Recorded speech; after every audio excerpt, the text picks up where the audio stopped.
낙농제도 개편으로 촉발된 정부와 낙농가의 마찰이 좀처럼 가라앉지 않고 있습니다. 낙농단체에서는 정부가 제도 개편안을 폐기할 것을 주장하고 있는데요.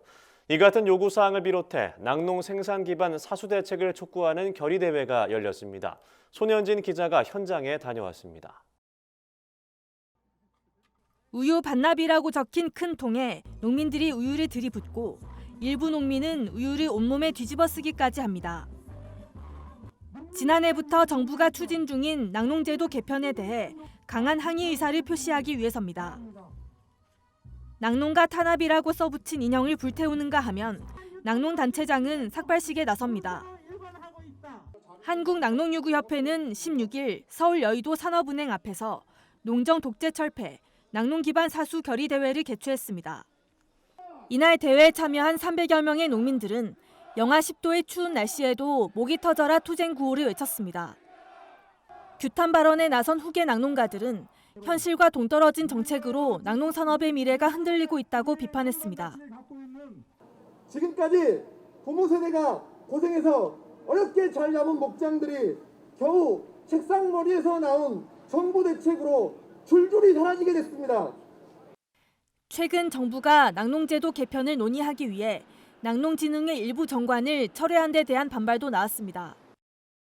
앞서 낙농진흥의 공공기관 지정이 무산되자 진흥의 이사회 개의 조건을 무효화한 사상 초유의 사태가 벌어졌다는 겁니다.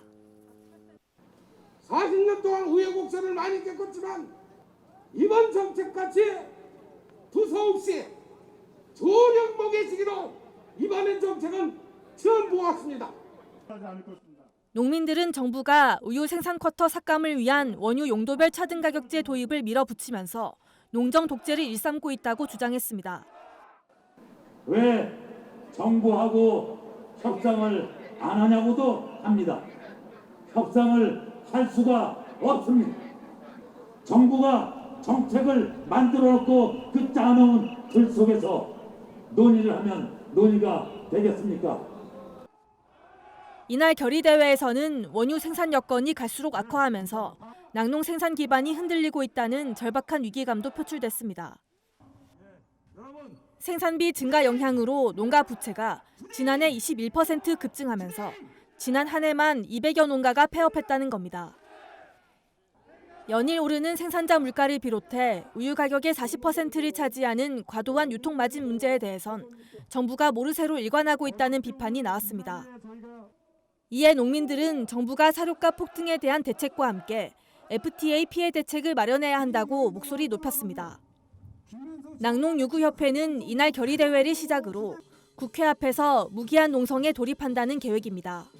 이 밖에도 도단위 동시다발 집회와 우유 반납, 납유 거부 투쟁을 이어가겠다고 덧붙였습니다. MBS 손은진입니다.